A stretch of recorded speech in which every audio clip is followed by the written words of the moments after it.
Welcome to the MFS Wellness Podcast, a hybrid structure encompassing health, fitness, self-improvement, and entertainment, where no topic is off limits and all opinions are graciously welcomed. Let's get on with the show! And now, here's the host of the show, Mike Sinopoli.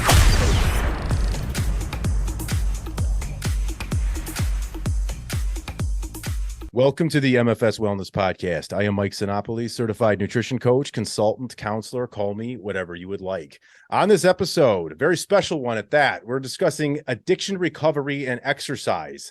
We'll be exploring how exercise can be used as a medicine for a recovering alcoholic. And I had to bring in, obviously, an expert for this because I am not one on this subject here. She's a doctor of health and human performance with an MA in education. She's an NASM master trainer, bodybuilder, wellness coach, author of several books, including Pace Yourself, Alcohol, Addiction, and Exercise, which we'll talk about here, and holds several certifications in other areas of health and wellness. Her name is Dr. Megan Johnson McCullough. Dr. McCullough, how are you? I'm good. Thank you so much for having me today. Oh, of course. This is exciting. I'm glad we connected through social media here, and I've been reviewing everything you've been doing, and it's quite impressive. So what we want to discuss mainly today is your work with recovering alcoholics and how you use exercise to go ahead and help them recover and use that as a medicine. I think that's such a great thing. I know food as medicine is something I've looked into a lot, and I know exercise is too, but I'm not anywhere near as sharp on that subject as I should be. So I can learn from you here today, and so can our audience, which is great.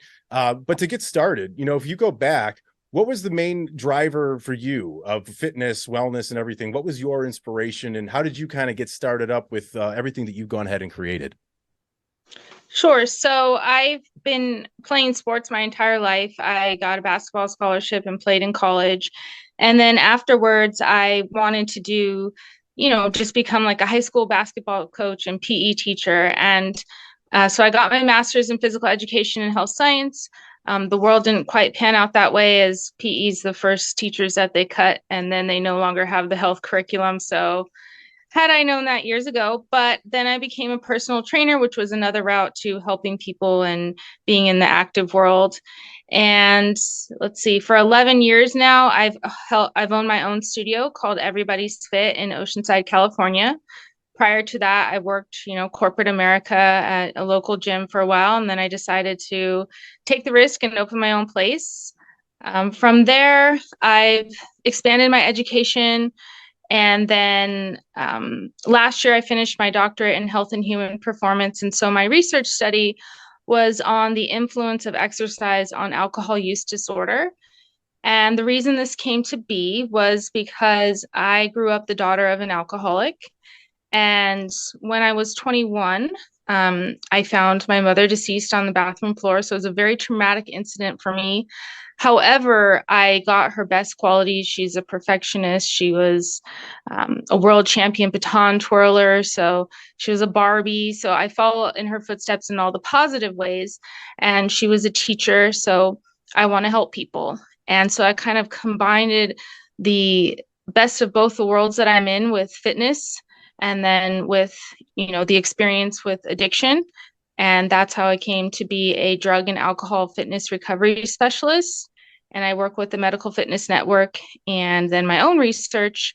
And I came up with what's called FitPace, which is proactive awareness of controlling exercise. So it is using exercise as medicine for a tool in addiction recovery, not a replacement for any other form of like cognitive behavioral therapy or group therapy, but a tool to help someone maintain sobriety in a very positive, healthy lifestyle. Well, that's great. That's amazing. I'm very sorry to hear the tragedy you had to kind of endure to kind of take the step to where you're at right now. But I do admire the way that you had gone ahead and taken that and still see the positives in your mother and use extras there to go ahead and create something else that caused some trauma back in your life. So very, very impressive stuff. So moving forward then with that, so that was the main reason you kind of gravitated to the addiction side, was through your youth and what you'd seen growing up. So what do you do now if somebody is a recovering alcoholic, and at what point do you take them on for exercise? At what point is that kind of implemented? At what stage does that come in their recovery? Is there a certain point to where that's okay to go ahead and start doing? Or I'm basically going to tell you I'm straight out dumb to the whole thing. So I'm kind of asking you, Okay. where would Well, somebody, I know exercise can kind of be implemented at any point, but to kind of go ahead and really put that in correlation with their recovery, where's a good, very reasonable spot to start them at? right. So this is very new to combining the personal training world with the addiction world, where I'm networking with the medical fitness network. They are actually kind of making strides in using exercise as a prescription. So for those people who have flexible spending accounts, FSA, HSA, with their work, they can actually be prescribed to me. So it can be used in those areas. So they would meet with the doctor, and he would then recommend that they work with me. So this is very new, and I'm kind of like the first of the trainers that they've been able to implement this with. So it's very fresh and new. Sure. To be quite honest, there's something in this world where I attract addicts into my life. Okay. And I seem to be working with people, and then suddenly you get to know them, and they say, well, to be honest, I've been in recovery for such and so amount of time. And then we develop a relationship from there, and their connection to exercise and helping them. Yes, I've had people specifically come to me saying, hey, I need to make some changes in my life, and I need someone to hold me accountable, and you understand where I'm coming from. You know that I have my sneaky lying ways, and you're going to, help me get through this. So like I say, it's new. The research behind the benefits of it is not new, but the application, because when I did my research study, and the participants who had been in rehab, inpatient or outpatient, had never, none of them, not a single one of them had been recommended to exercise as part of their recovery process. It was never something that, the overseer of their program suggested that they do. And at these places, they might have an hour of free time. They could use that constructively however they want, or just hang out. There was no real organized exercise. Some of them did have someone come in and lead a little group exercise. Some of them did have, you could get a ride to the gym if you wanted to do that. But there was no specific program.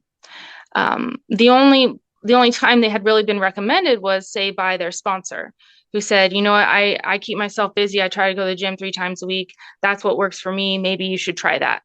Mm-hmm. So there's no, and that's very interesting, because if the research is there that says that it helps, why aren't we making headway in implementing this into all sorts of recovery programs? Right. So that's really my passion. That's my passion. And that's what I'm trying to get out there. Well, I can back that up for sure. That's excellent. And I think that's kind of goes over just outside of even recovery, but other sort of illnesses, such as heart disease, cancers, blood pressure issues, type 2 diabetes. It feels as if exercise, along with a good diet, is the recipe for the cure for a lot of these preventable diseases. And I think that starting to implement exercise as a kind of a prescription is a phenomenal thing to start just happening within the world of medicine. You know what I'm saying? As opposed to just writing down something for a pill to take, right? So do you see, where do you see this going? You think this can go? Go ahead. Well, and also, as all of those things that you just said, somebody who, has heart disease, and the doctor says, well, I really suggest that you start eating better and that you start exercising. Or they might say that to someone with type 2 diabetes or someone who's obese. Well, he's saying that to someone goes in one ear and out the other. Absolutely. If they had been doing this all along, they might not be where they are. And so just this broad recommendation with no follow through someone might just be intimidated, not even know where to start. or try it for a little bit and then fall off. So prescribing this, getting, it's interesting how someone can be have their insurance covered to go see, like a physical therapist or, a chiropractor for several visits, but why can't they go see a trainer for the same reasons? Absolutely. And that's really what I would love to see happen. It's not something that I know will happen overnight. Mm-mm. But the world of insurance and the world of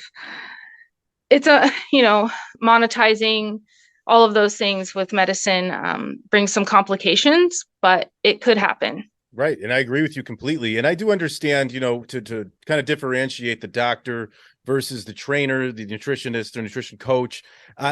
People ask me, well, the doctor says this, what about what you do differently than a doctor? I said, well, look at a doctor. They know, some of them do know their stuff.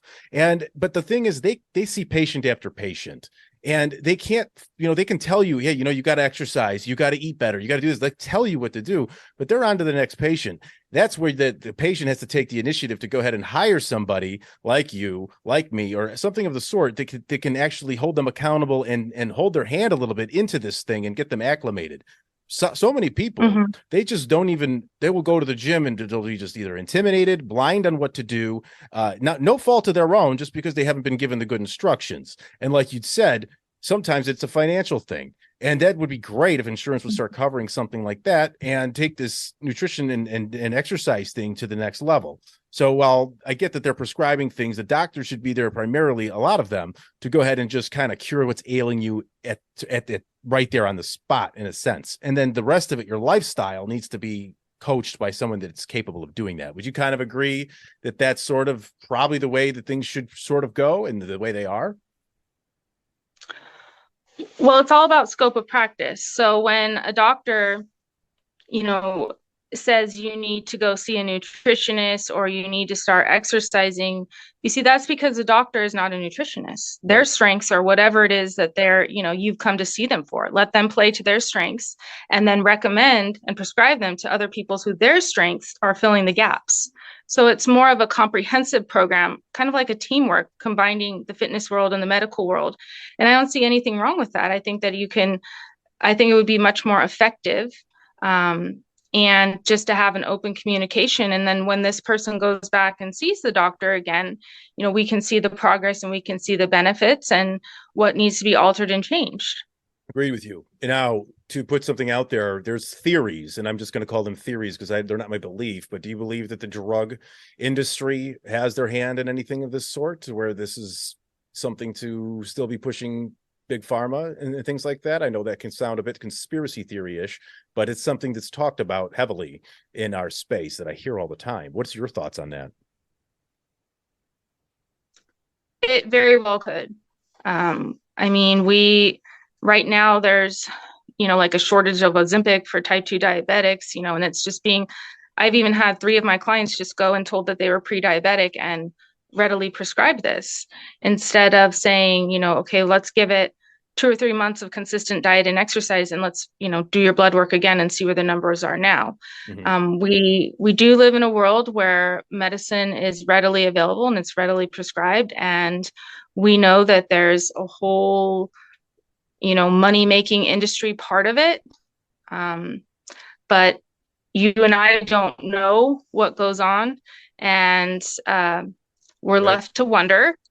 But, I think that medicine doesn't necessarily have to be the first answer. It can be the second or third, depending upon the situation. Oh yeah, I totally agree with you. Start with the lifestyle change. That's going to take you the furthest. Medicine, it's usually can just be a Band-Aid, and then that comes along with, a lot of side effects. And I wanted to ask you your thoughts too, because I do get a lot of clients that are pre-diabetic or having some sort of glucose issue. And, being where I'm at, just certified as a nutrition coach, I can't technically guarantee them or tell them straight up that I can help reverse their diabetic state. But what I like to do with them is offer the glycemic index and foods that are within that 55 GI or less. That's kind of where I'll go if someone is concerned about their blood sugar. Do you believe in the glycemic index, or do you think that it's just completely just changing the lifestyle up is more effective than really just sticking with the lower glycemic carbohydrates. Do you believe that's a effective route to go for anyone that may have their blood sugar spiking? Oh, yes, absolutely. When I, would make a meal plan or suggest one of the books that I've written on nutrition, it's all about complex carbohydrates, right? And those that are higher in fiber and lower on the glycemic index. So there's not that many of them. So inadvertently, we're probably, suggesting the same things. Right. But I just think that for most of those who come to me pre-diabetic, I just say get rid of processed foods right away. And if you can start there, it's a world of change in and of itself, where we don't even have to get ticky-tacky on macros and calories. If you can just start there, and that is a lifestyle change. It might make it, because it doesn't, everything isn't so readily accessible when, now you got to kind of cook it. Now you got to kind of prepare it, not just open the bag. So it's, resetting someone's metabolism, getting their blood sugar stable, and showing them that, you can still have a social life, you can still have a work-life balance and eat with your friends and family. You just have to make better choices. And absolutely, it's always easier said than done, right? Oh yes, but they say it's simple, just not easy. That's what right. That's what I was here. It's a simple thing to do, but it's just not easy. There's so many curveballs that get thrown at people, in life, and I get it. And I think we have a lot of people feel like failures too quickly. I believe that's one of the main issues, is that they feel as if they eat something off their plan a little bit or have one little hiccup, that they just self-sabotage themselves and completely quit. They'll even ghost their trainer, they'll ghost their nutritionist, and they'll just fall into a pit of shame. And I think that anyone listening to that, and I'd hope you'd agree, and I believe you will, that's just not something you need to be doing. We're going to make mistakes along the way. And how do you do that in your practice, especially say with a recovering, alcoholic? If you're working with somebody that's recovering and you're implementing the exercise and they seem to have some sort of a relapse within, are you involved in any sort of talk therapy with them at that point, or are you just sort of sticking with the exercise at that spot? At that spot, I'm sticking with the exercise, because I can only control what goes on in my four walls. And if they want to reach out and talk to me, it's not my scope of practice in that way. And to be quite honest, when someone relapses and puts themselves in that sort of situation, they typically ghost me. Yeah. Or they get caught in their own lie. And, I've had that happen before. And, I really believe that I'm genuinely trying to help someone. So not too long ago, I had that very thing happen. And you sign a contract with me and you're supposed to pay me, each month. And if you fall off, it's like any business, right? The billing company is going to hound you. Then I'll go to credit, etc. And this person honestly showed up during one of my training sessions and said, that was wrong of me. I shouldn't have done that. How much do I owe you? And paid me off. And that's because I was always good to them. I was always on their team. But your addiction can make you become so selfish that you're not aware of how you're affecting others, because you're so caught up in your own lies. And so I was very grateful for that. So it goes to show that, I do make connections with people, and maybe I wasn't able to help that person entirely, but for a brief period of time, I was making them feel good about themselves, improving their body image, releasing positive endorphins, making them feel part of the community I have at my gym. So, I'm just grateful and thankful for any time period that I'm able to help someone.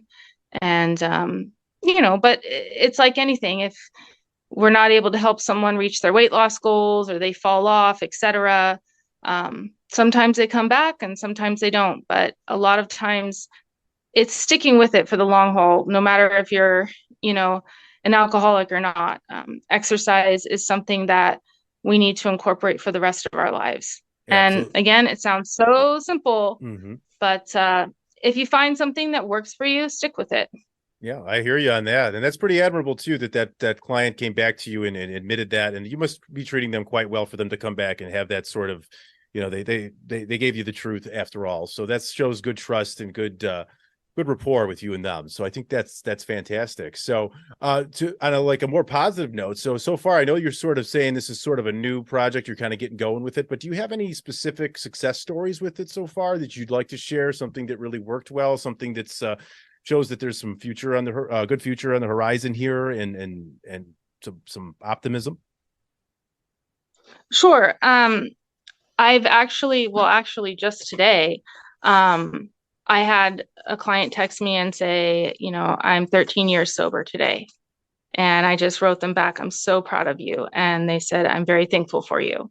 And so most of these people who've been in recovery for a long time, I may be just part of, the more recent years. But I honestly, I've also been able to, some of my clients have been in my research studies. So we've also connected in that way too. And I've gotten to know them pretty well. And I'd have to say with one person in particular, I mean, now she's a very good friend to me. And she understands me because in my own life, right, I definitely have addictive qualities. And, I don't do anything in moderation. Everything's in excess. And friends and people who know me, that is part of the package that you're getting when you hang out with me and when you associate with me, right? And she lost her mother too. So, and she's been in recovery, and this is how God works. So we actually went to high school together, and she called me out of the blue and said, I just left a meeting, and I'd really like to start training with you. Here's where I'm at. And I said, okay, yeah, come. And it was about the third session. She said, I really need to tell you something. And I'm like, oh my God, what's going on? And she's like, well, you'll never believe this. She said, my sponsor was your mom's sponsor. And It was just like, oh my God, my heart stopped. And it was very touching. Wow. And she said, it just took me a minute to kind of muster up the strength to tell you that, because I didn't know, how much it would affect you, or how that might make you feel. Is it going to stir up your emotions, or is it going to, make you feel all warm and fuzzy inside? And I said, no, it's the warm and fuzzies for sure. So I've gotten to, reconnect with my mom's sponsor in that way. And then she actually went to many of the meetings. So it's a community in and of itself. And I feel really grateful to be part of it and to be able to help change lives for the better. And,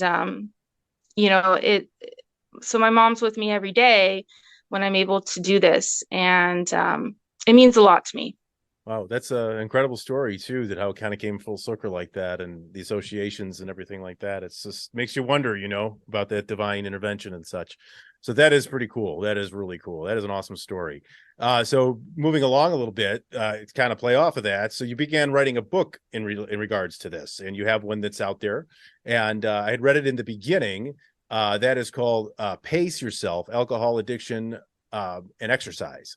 So when did you write that book? And let's just hear a little bit about it, and what drove you to go ahead and take it on as a book writer.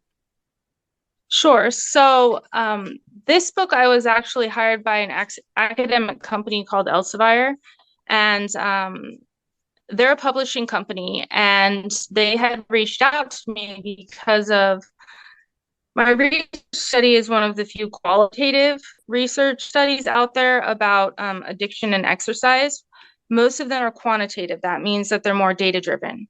Something such as exercise can reduce the number of drinking days someone has, or, sustain sobriety, or how it can, affect the frontal lobe of the brain, different things like that, all numerical, right? Right. But in my study, because I'm a writer and I had written a few books before this, before entering my doctorate, I wanted to hear people's stories. I wanted to know why and how exercise is helping them, not just numbers. I want your story, your experience, because when we share stories and experiences, we break down barriers and stereotypes, and we can make connections to a whole community out there. And that's what I did. And so I was able to show improved body image, you know, feeling like you can stick to a schedule and prioritizing self-care, working towards something and then rewarding yourself for it, just making healthy lifestyle changes, being a better person overall. So that means you're better at your relationships, you're better at your work life, your family life, your friendships, all of that, because exercise is helping you, you know, become a better version of yourself through your recovery. So I was very honored to get to write that book. And so they had asked me, you know, now that you've discovered all this, what does this mean to the real world? And so I developed what's called Fit Pace, which is proactive awareness controlling excess, because there actually is no current diagnosis for exercise addiction. According to the American Psychological Association, it's just a behavior, right? More associated with something like OCD. But in addiction recovery, many people tend to replace one thing with another. And so that could be something like nicotine, food, but exercise is on that list. And so FitPace, so I developed a cell phone app called FitPace that's available on Apple and Android. And it's a program for not only persons in recovery, but the general population. And so you log in, you first you answer the question, am I sober today? Then it's going to ask you, what's your mood? Because your mood always affects your sobriety, highs and lows, stress, whatever's, you know, affecting you. And then you pick your goal, weight loss or strength gain, or a combination thereof. And then boom, there's the exercises and there's the program for you to follow. And when you stay within the structure of that, it's a positive tool for you to not get excessive and to have something to stay accountable to prioritizing that and scheduling, using that app during your day. And then you really get to see your progress and change, because you get to see like graphical statistics that show, wow, you know, I've been sober for 14 days and I've exercised 8 days in a row. And that, you know, that's setting a goal and that's accomplishing something. And again, just making you stay on track. Because as my study also showed, exercise shouldn't be the only thing you're doing in recovery, because you're pretty much going to bounce into it and then try to replace it with all the time that you spent drinking or using. So it's a tool, and you can incorporate it into your entire program. And so that's another thing where it's like, if a doctor could recommend or prescribe my cell phone app, right, to someone, and they could use that. So basically, I was able to have my research study published in that book and then add on the Fit Pace method that I developed. And, you know, hopefully behaviors such as exercise addiction, you know, can be troubleshooted, if they're not being diagnosed, because you can become addicted to anything, right? So I understand why there isn't some specific diagnosis, because I mean, you could become addicted to knitting or reading. So it's a behavior, right? And it becomes complicated for people because it's a healthy behavior. But when you do it in excess, you're actually posing yourself at risk for, you know, injuries, you know, anything. You can even, and then let's face it, like the exercise world and the food world can combine, and you can get yourself in a whole world of trouble, which wasn't what you intended to do at the start. Right. And you actually opened my mind to something else that I never really thought about, because when we do think about addiction, we're always think about drugs, alcohol, food, something that we see as destructive anyways, that's a vice. But, you know, you never think of something like you said, knitting, people playing video games, doing other things that end up ostracizing themselves from their family and their life and their health, because exactly. I think that's a great way to look at things. And basically you have to probably just tie that into some sort of brain function of some sort. And I like the fact that exercise, I think, could pull anybody out of any sort of addiction that you just mentioned, because what that does is just get people away from it and out and moving and doing something different, especially if they're going to get outside, do that, start getting some sunlight, lifting some weights, walking around. All of that is white noise to most people, because it's that simple, like we said. So, if you're listening to this, what Dr. McCullough is saying here can sound like white noise to many people, that the doctors will tell you in their offices about eating more fruit, eating more vegetables, going to the gym. It's really actually that important, and it affects so many aspects of life. And Dr. McCullough here is proving that vastly. So excellent. That's so cool. So how long has the app been available? It came out towards the end of January. I would love for it to be successful and prosperous and, make some passive income from it, because Sure. it was an expensive endeavor. But I'm just hoping that the right person hears this, or, the right connections are made, and that someone can, help me promote my program and get it out there, and combine it with, the books that I have available, and really incorporate it into a comprehensive treatment program for persons in recovery. I'll say that, I definitely could put the marketing dollars into it if I wanted to. But right now I'm just kind of letting go and letting God, and finding some direction, and praying for kind of the path on where I can go with this. And so what I did was I created, it's called Spread Your Wings, because the symbol of my mom is a butterfly in my life. And so the books I've written, they all have butterfly, etc. So it's a tablet. And on this tablet, it includes the Fit Pace exercise app, the 4 books that I've written, all about, my relationship with my mother, and then also all about addiction. And then it will have the Pace Yourself book as well. And it has activities, journaling, all of this is on a tablet. And so at this point, I know that private rehabilitation centers could use this if they wanted to purchase this from me, or somehow get it into their programs. I know that, county funded, those are based all on grants and different things, and they might not have the, the money to do so. So there's also the point of, I could go into sort of like a nonprofit realm. There's a lot, it's all there. So now it's figuring out how to get it out there. And so something Right. like being able to talk to you today and others listening to it, I'm very grateful for, because, even if they're not, going to dive in and invest into all the, I have to offer, hey, maybe they buy the app. Hey, Right. maybe they buy one of my books off Amazon, and then they see the value in that, tell someone else, and just make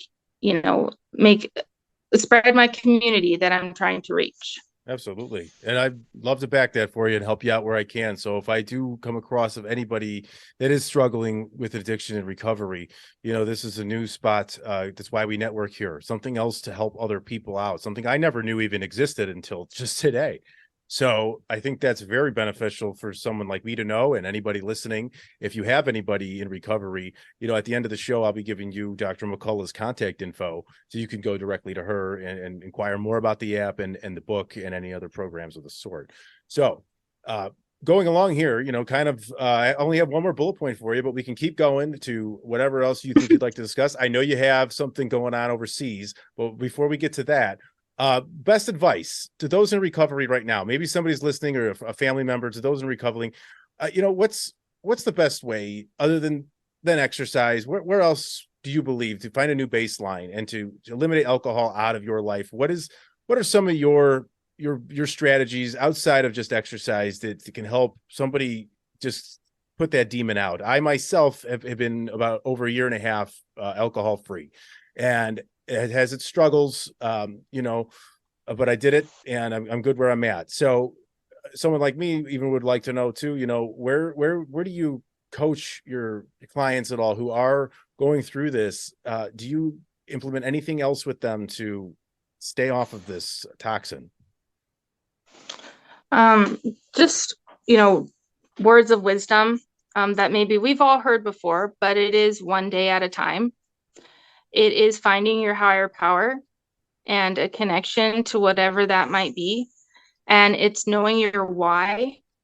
And that why has to be strong enough to carry you through that one day at a time. So why are you choosing not to drink? and then evaluating, it's called decisional balance between the pros and the cons. You need to get to a place where it is more beneficial. The pros outweigh any of the pros that had to do with alcohol or the substances you were using. The pros of life without those substances outweigh any of the pros with what you were doing before. So that's what you need to find and discover. I really feel that you can have your higher power connection, and then you can have your human power connection. And that's the environment that you put yourself in and the people that you surround yourself with. And you can no longer, you have to have a break from those people that were part of your past. And you have to rediscover yourself without them. That requires a little bit of independence, but again, it's one day at a time. And if you put yourself in a position that you're with the people who want you to become your best, you're more likely to stick with staying away from what you were doing before. Completely agree. That's great. And do you believe, I wanted to ask you this, do you believe, because it's an idea I've always toyed around with over the last 18 months, do you believe that, because when I would drink, typically would only be once a week or so, but it would be excessive. Do you believe it's a smart idea, and I know some have done it, to implement alcohol back into a person's life in any which way, in moderation, maybe like you'd said, you take it away a little bit and then introduce it back? I believe it's a slippery slope personally, which is why I don't think I'm ever going to drink again. I believe that, okay, maybe I'll just set myself now. Okay, look, I can have 2 glasses of wine, but you know what? I know 6 months from there, that's going to become 3, 4. And I believe it's a slippery slope. It might not happen right overnight, but I believe down the road, that's where it's going to head, where I'll be back to the binge. What do you think about that? You believe it's just best to, and I know you have a history with this, so best to just abstain completely? Or do you believe there is a baseline that can be reached to control this toxin? Well, you pretty much nailed it. So for someone like me, I don't do anything in moderation. So yes, I do have plenty of people in my life who have a glass of wine at night and they're done. Well, for me, if I had that glass of wine, eventually it's going to become 2 glasses of wine. Because I'm so addictive personality, I can't go back to 1 glass. We're at 2 now. That's my baseline. And then we get to 3, and that becomes my new baseline, right? Mm-hmm. Right. And my tolerance builds, and I'm just going to have more and more till I reach a point of excess. Right. And so that's the whole point of the Pace Yourself program. It's proactive awareness of controlling excess. You know yourself and you know your behaviors. And you're lying to yourself and fooling yourself if you think that that little ticker up there isn't going to tell you again to have more and more. So yes. I really think that, you know, it's got to go. It has to exit, because if it re-enters, you know, like you said, it's a slippery slope. And then you start re-entering people and places in your life, and you're setting yourself up again for self-destructive behavior when you've come so far. Yeah, absolutely agree with you. And, you know, I could tell you straight up, and this is exactly the route I'm going. Do I trust myself, my sober self? Do I trust myself to stop drinking at 2 glasses? Yes. Who I don't trust is the guy after 2 or 3 glasses, because that's a different guy. He's not gonna tell me the same guy to stop right there. So for me, my sober self knows that other guy, and that guy's gonna tell him to keep going. So that's why I just don't do it anymore at all. And that's where we're at. So totally great stuff. I love hearing it. It's outstanding that we're working on this. And I think there's a lot of, I've noticed a lot more alcohol-free type places that are opening up. I think alcohol is slowly, people are seeing the true light of this toxin, that it's not actually something that should be so glorified and accepted in our society. And there is a lot of destruction around it. So you're seeing a lot more, like by us, they've opened up a 0 alcohol brewery, things like that. They're offering more 0 alcohol type drinks at restaurants, I've noticed, at least in the bigger cities. So that's a good step in the right direction, because I believe alcohol is one of the most destructive drugs that you can put in your body. So outstanding stuff. So to kind of keep going here a little bit, you mentioned to me you're heading overseas. Did you say France? You're heading out for an event? Yes. So tomorrow is May 1st. So May 20th, I have a competition in France, and I'll be representing the United States for natural bodybuilding. Great. I'm really excited about that. So the categories that I'll be doing are fitness model and swimsuit and angels. So I know not everyone's familiar with all of those, but those are what I'm going to do while I'm out there. And I've just been in prep and training for that. And so I'm kind of on water restriction right now. So for talking for 45 minutes, my mouth is extremely dry. No, don't worry. We'll close it up. We'll close But it up it's for you. awesome. Where in France is that? So the competition itself is with the organization called ICN, I Compete Natural. And I've gone to Italy with them, Australia twice, South Korea twice. So it's really incredible to be asked and get to go. But it's in a place called, I don't, if I'm saying it wrong, but it's called La Paris. And it's an hour train ride from Paris. So we'll go to Paris afterwards, and my husband and I are going to go, and then we'll get to explore a little bit after. Oh, that's great. See, combining a bunch of stuff, that's great. Family, you got travel, you got your bodybuilding. That's awesome. I can respect that. So I appreciate you being here. I've learned a lot just in our conversation here, and a lot more to look into, and another source, a person to rely on for anyone that might be in addiction recovery, which is a very serious thing. So did you want to say anything else to close things up here before I give your contact info and shut it down? Sure. So just, in the general sense, I've been a trainer now for over 12 years, and I help the general population as well, persons in recovery. I have online training as well, so you can join into any of my classes, or you can train with me one-on-one online if there is distance between us. And if you know someone who's in recovery, you can point them in my direction, and in an open and honest conversation, I might be able to see if I can help them. Oh, sounds great. Well, I'll be putting Dr. McCullough's contact information in the show notes, and I'll read them off here really quick. The two best ways to go about contacting her are on Instagram, dr.megan, MEGAN_ everybody's fit. And that's everybody's fit oceanside.com for her website. So everybody's fit oceanside.com. And again, I will throw that in the show notes so you can have a visual on that. So for me, if you know where to contact me, Instagram, LinkedIn, Facebook, and Twitter, the handle is at MFS Wellness. You can drop me an old school email, mike@mfswellness.com. If you didn't pick up Dr. McCullough's contact info there, just message me too. I can get you in touch with her. So it's for Dr. McCullough. Thank you for being here. And until we see you guys on the next episode, we'll talk to you then. Thank you.